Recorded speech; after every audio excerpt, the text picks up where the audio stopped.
Welcome back to A Long Way from Chicago. This book is the story of Joey and Mary Alice and their summer spent with Grandma Dowdle, learning about their small town and a little bit more about their grandmother. Chapter 2 coming up next.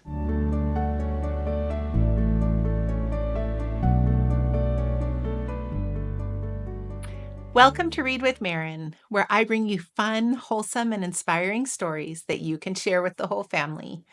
Stay to the end, and I'll share my thoughts as well as some of the inevitable bloopers that always happen. We're back to Chapter 2. If you recall, last time, Joey and Mary Alice spent their first summer with Grandma Dowdle, getting to know her and the small town and discovering some of the wild things that happen while they're there. Let's begin. Chapter 2. Then, footsteps on the back porch. Creeping. Then more confident. After all, nobody was home. A hand closed over the knob on the screen door to the kitchen and found it latched. We heard a little singing sound as a file began to slice through the screen wire. From the settee, Mary Alice made some tiny, terrified sound. Grandma reached down for something in her sewing basket. The darkness made me see pinwheels like sparklers. I just managed to notice Grandma's rocker was rocking and she wasn't in it. She was standing over me. "Just keep behind me," she whispered. I followed her across the room into the kitchen. You wouldn't believe a woman that heavy could be so light on her feet. She floated, and we moved like some strange beast, big in front and small behind. Now we were by the door to the kitchen, and I heard a scuffle of heavy feet in there on the crinkly linoleum. Grandma turned back to me. Under my nose, she struck a wooden match with her thumbnail. Men strike matches one-handed, but you'd never seen a woman doing that. She hid the flare of the flame with herself and touched the match to something in her other hand. It sizzled. Then she leaned down and rolled it into the invisible kitchen. Seconds passed. Then once more, Grandma's house erupted in sound and light. Blue lightning flashed in the kitchen, and for a split second, you could see every calendar on the wall in there. Then an almighty explosion like the crack of doom. She had rolled a cherry bomb across the floor, and it went off right under the 8 feet of the Cowgill brothers, the 3 big bruisers, and Ernie. Grandma shoved me past her into the kitchen. "Pull the chain on the ceiling light," she said, and I did. When I turned back to her, Grandma Dowdle's shotgun was wedged onto her shoulder. I dodged out of her way, and there stood all 4 Cowgill brothers. They were deaf as posts and too scared to move, even before they realized they were looking down both barrels of the gun they had come to steal. All of them wore manure cake steel-toed boots, so that had saved their toes from being blown off. But a singed smell came from their pants. The cherry bomb had scared them witless, except for Ernie, who was witless anyway. But he was the only one who could speak. "I'm dead," he said. "I'm dead. Oh, yes, I'm dead." "Skin to the church and get their ma and pa," Grandma said briefly to me. "Which church?" "Holy Roller," she said. "By the lumber yard and step on it. I've got an itchy trigger finger." "I'm dead," Ernie said. I raced like the wind through the nighttime town. I sprinted past the business block and across the tracks and to the depot towards the lumber yard. Then I began to hear singing with a ragtime beat, accompanied by tambourines. "Wash me clean of all I've been and hang me out to dry. Purify me, thought and deed, that I may dwell on high." The church was no bigger than a one-room schoolhouse, but it seemed to be packed to the rafters. The rail outside was thick with horses hitched to wagons.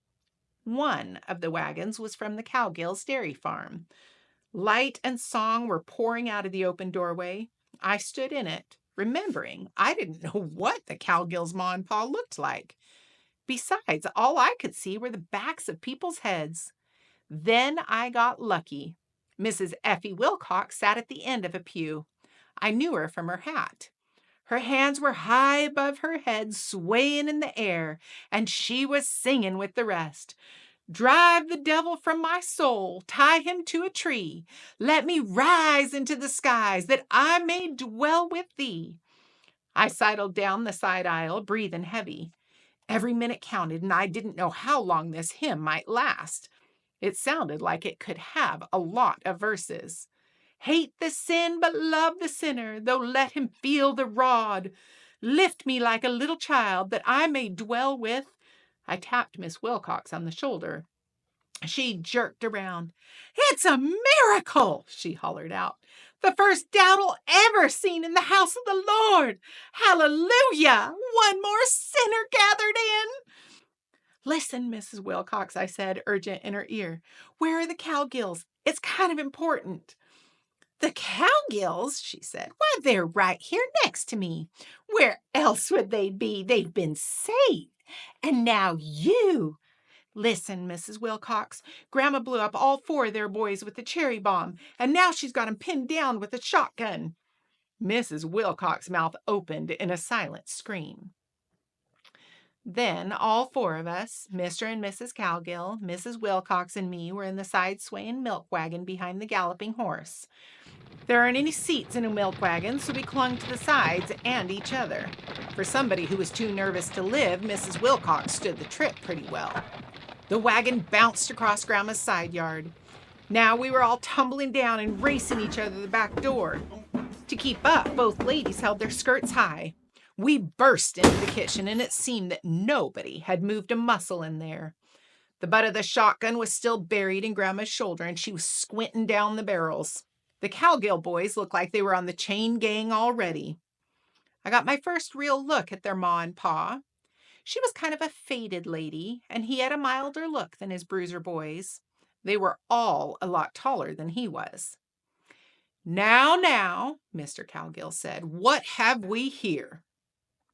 What we have here, Grandma said, is breaking and entering, burglary and pilfering, reform school for the youngest one, and the penitentiary for the overgrown ones.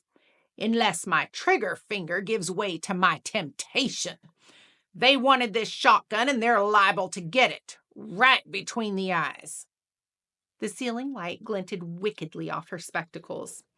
And they tore down Effie Wilcox's specialty house. Tell it, Effie. You knew at the time who the culprits was who kicked your privy into kingdom come. Miss Wilcox whimpered. Now, Mrs. Dowdle, Mr. Cowgill said. This is nothing more than a misunderstanding. My boys aren't broke out with brains, you know. I have an idea they were just wandering into the wrong house. Oh, they wandered into the wrong house, all right, Grandma said. And they'd already blowed up the wrong mailbox. Mrs. Dowdle, compose your soul. In patience, Mr. Cowgill said, and put up that shotgun.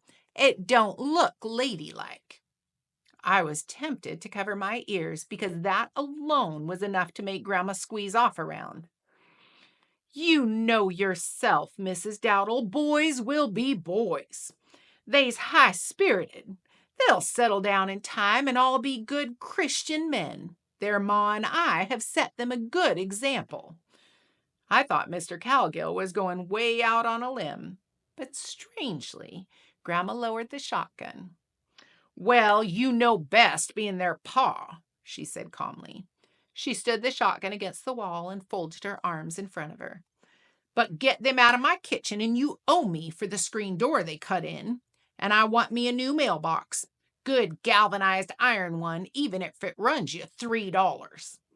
Mr. Cowgill paled at that, but he said, There now, I knew you'd see some sense, Mrs. Dowdle.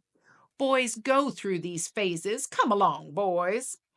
He patted his biggest bruiser's shoulders, and all 4 of them were trying hard not to shrink. Mrs. Cowgill left first, supported by Mrs. Wilcox. Then the bruisers and Ernie trooped out. Their pa was just at the door when Grandma said, Not so fast, Cowgill. He turned, unwilling, back. I'll be interested in your explanation for that. She pointed to the milk bottle that nobody had noticed, though it stood on the kitchen table. The milk in it was more pink than white now, but you could see the mouse inside. In fact, it had swelled up some. What the? You can say that again, Grandma remarked. Sweat popped out on Mr. Cowgill's brow. Mrs. Dowdle, you don't mean to tell me.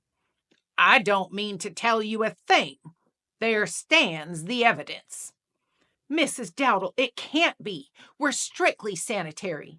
We strain our milk. Sweat ran in rivers off his face. I don't doubt it, she said. After all, you've got to keep your good name in a town like this.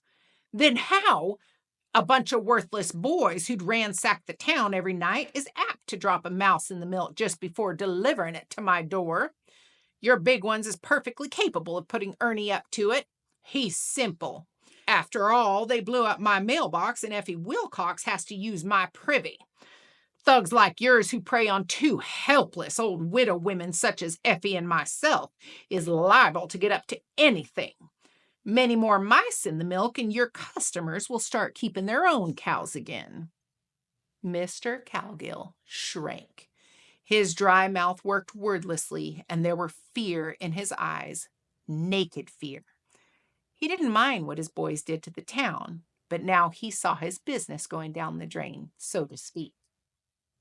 Mrs. Dowdle, he said in a broken voice, what do you want? Justice, Grandma said. A pause fell on them.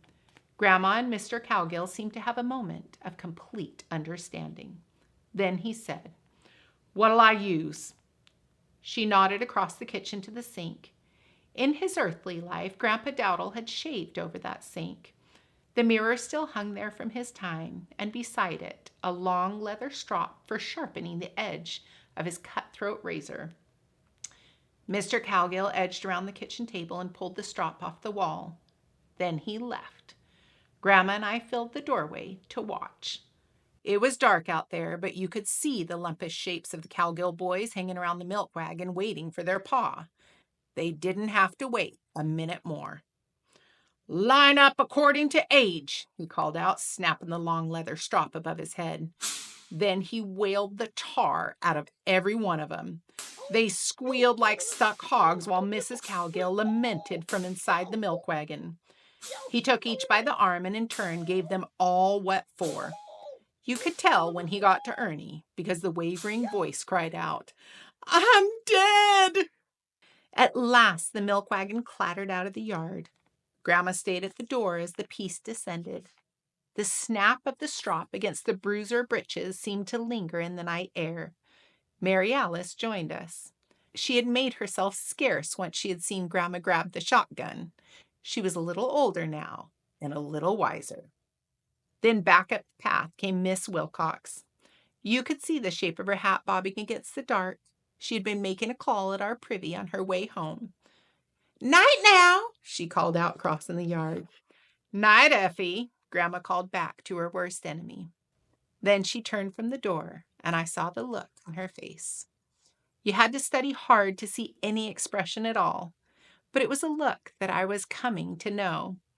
She appeared pretty satisfied at the way things had turned out, and she'd returned law and order to the town that she claimed she didn't give two hoots about. We'll pause there until next time. I loved reading about Grandma Dowdle, the new stories that the kids have, and how they're discovering how Grandma Dowdle works things out in a small town, even the ones that she says she doesn't care about. Clearly, she sees that she has a place in this town that's necessary, and she's teaching the kids along the way. Remember, always look for the good in the world, and if you can't find it, make it yourself. Thanks for joining me. We'll see you next time. Finishing their summer out. Oh, everything failed. Where we left off last time. Oh, help me. Sometimes you just need to get in the groove.